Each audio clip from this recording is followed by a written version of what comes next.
Desculpa, o vídeo acabou, é que ele tem um limite de 30 minutos, então ficou faltando eu explicar sobre a religião do islamismo, tá?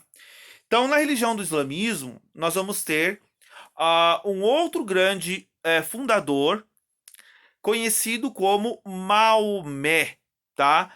Esse cara, ele nasce na cidade de Meca, na Arábia Saudita, certo? E ele era um mercador. O que é um mercador? Aquele mercador ambulante. Aquelas pessoas que vendem coisas no comércio, né? Vendem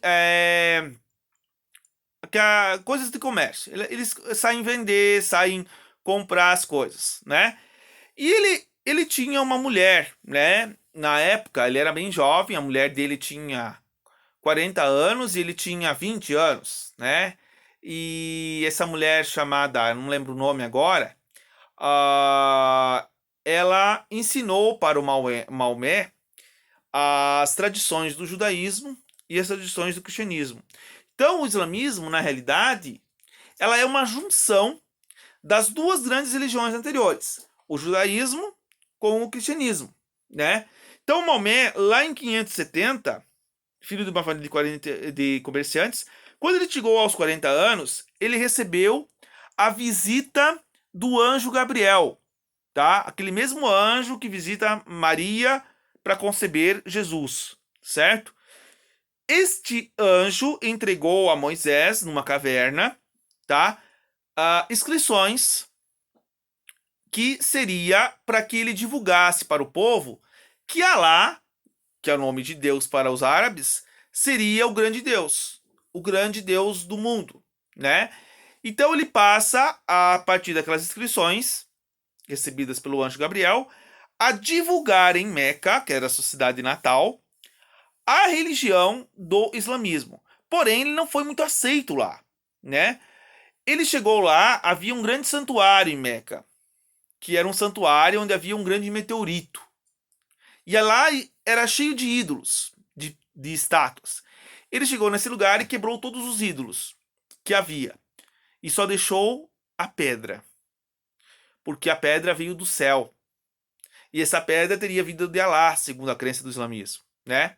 Então, na verdade, essa pedra é um meteorito que caiu do céu. Ela era branca e devido à chuva, ao vento, ela com o tempo começou a ficar mais escura. Mas para a crença dos muçulmanos, ou para os islâmicos, né? Aquela pedra, ela era branca, ela era pura, esse meteorito, né? E ele ficou negro por causa do pecado dos homens, né? Que os homens pecaram demais e ela escureceu. E que eles acreditam que um dia essa pedra vai se tornar branca o momento que o homem parar de pecar, né? O que isso é quase que impossível, né? Porque o homem, de certa forma, é um ser que, você sabe muito bem, né? Ele é tanto bom quanto mal, né? Ele pode praticar o bem, como ele pode praticar o mal. Mas nós temos que tentar pensar que, pela crença deles, acreditam que um dia a humanidade pode melhorar a sua conduta, né? Esperamos que, de certa forma, depois dessa grande pandemia que está tendo aí, o ser humano saia um pouco melhor, né? Esse é o princípio religioso que nós temos que ter, né? Dentro da nossa cabeça, acreditando, pedindo a Deus, rezando, cada um com a sua crença, né? Acreditando que um dia as coisas entre os humanos, como seres semelhantes, podem se tornar melhores, né?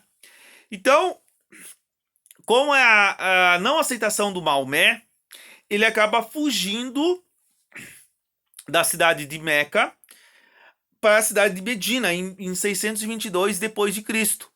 Com essa fuga, marca o início do calendário muçulmano, né? Que é baseado no calendário lunar. Por isso que o símbolo deles é a lua, né? Com uma espada, né? Porque é o princípio da Guerra Santa, né? O jihad que eles acreditam. E essa religião, ela é usada para o mal muitas vezes, né? Ela não é do mal, mas ela é usada no mal, por exemplo, pelos grandes grupos terroristas que vocês conhecem lá, o Estado Islâmico, o Boko Haram, né? O Talibã, o do Osama Bin Laden lá, o Al-Qaeda, né? Então, todos esses, essa religião, ela é ela é desprezada no mundo, ela tem um grande preconceito no mundo com relação a essa religião, né? Não é só a religião do Candomblé e Umbanda, como eu falei anteriormente, mas a religião dos muçulmanos também é desprezada mundialmente, né? Já ocorreram vários ataques na França. A França hoje é um dos grandes países muçulmanos, né? Pouca gente sabe que isso está crescendo cada vez mais, né? Por isso que há atentados lá a todo momento. Então isso tudo mostra que essa religião é uma das religiões que mais cresce no mundo, tá? Se nós não fôssemos cristãos hoje, se nós não tivéssemos os nossos colonizadores que teriam nos transmitido o cristianismo, todos nós seríamos muçulmanos, né? Mas isso não deu certo, né? Porque na época eles conseguiram expandir muito. A África praticamente é toda muçulmana, né? Os muçulmanos já estiveram na África muitos anos antes dos cristãos, né? Então muitos países da África hoje são países muçulmanos, né? Ah, então nós temos, por exemplo, o Maomé como sendo o grande líder religioso desta época.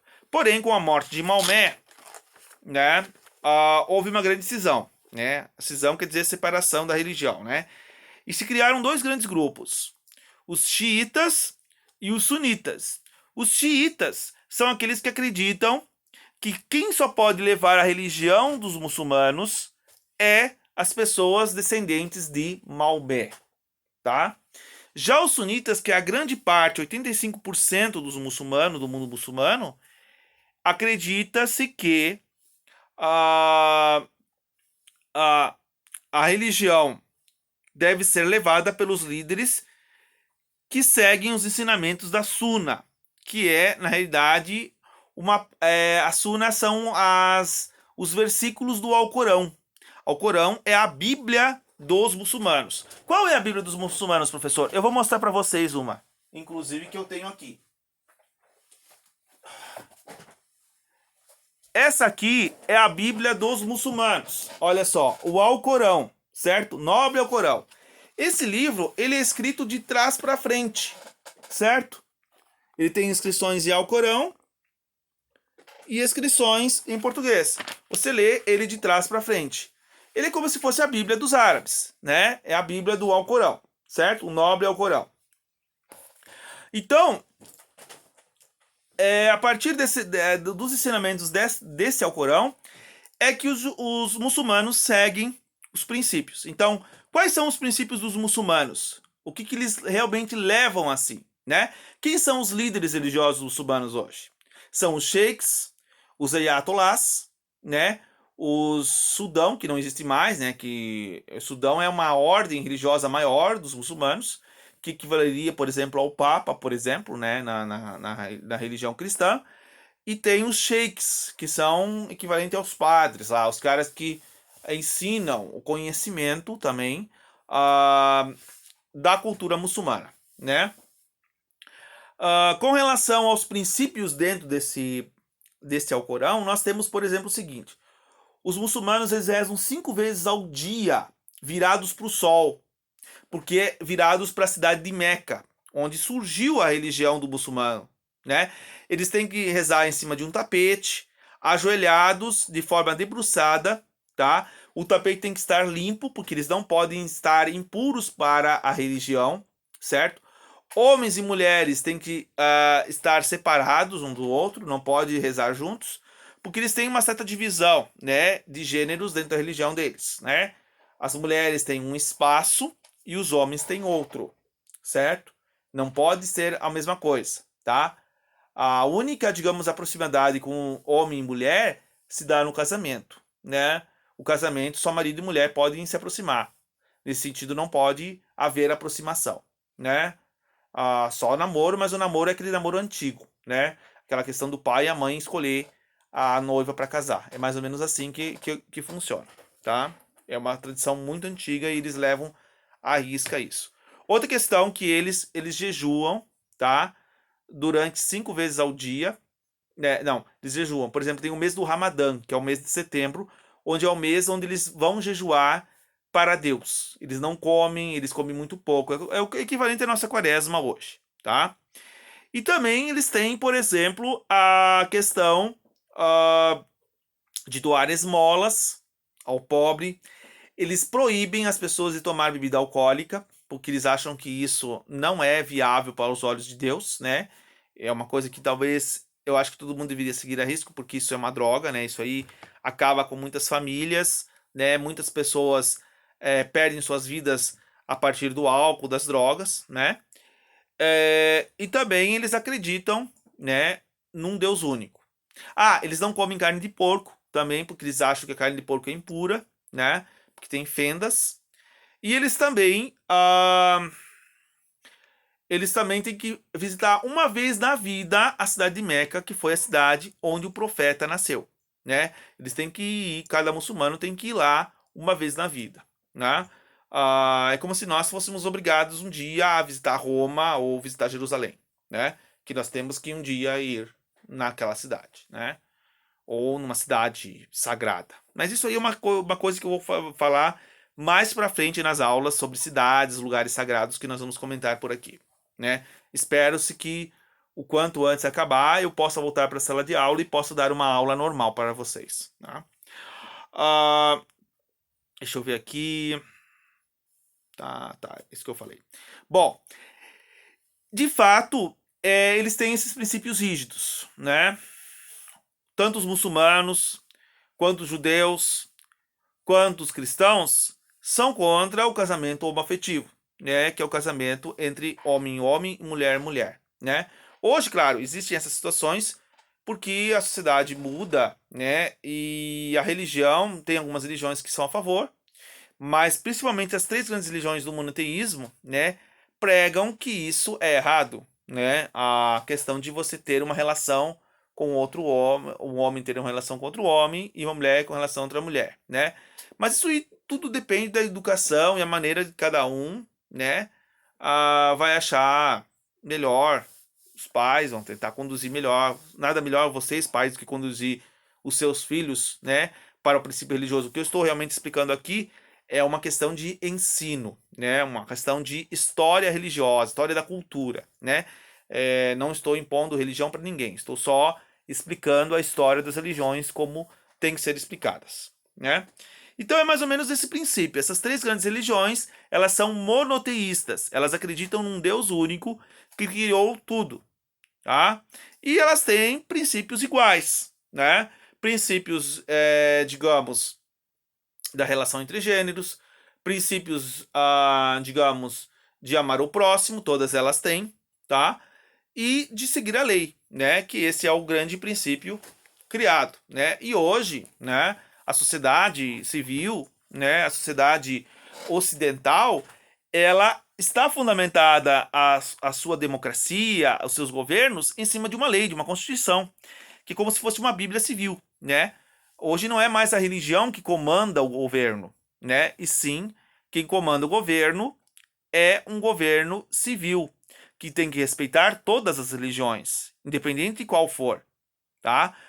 Porém, existem muitos governos que são governos com junção religiosa, que é o caso dos muçulmanos, que tem no Oriente Médio, né? Que você tem uma junção do governo político e religioso. O próprio governo do Vaticano é um governo político e religioso também, que seria o mundo católico, né? E hoje você vê na política, de uma certa forma, também a junção, né, de pastores dentro do Congresso Nacional, né, que tentam levar muitas vezes o princípio deles, o que não é certo, né, porque a gente tem que saber separar o que é religião e o que é governo civil.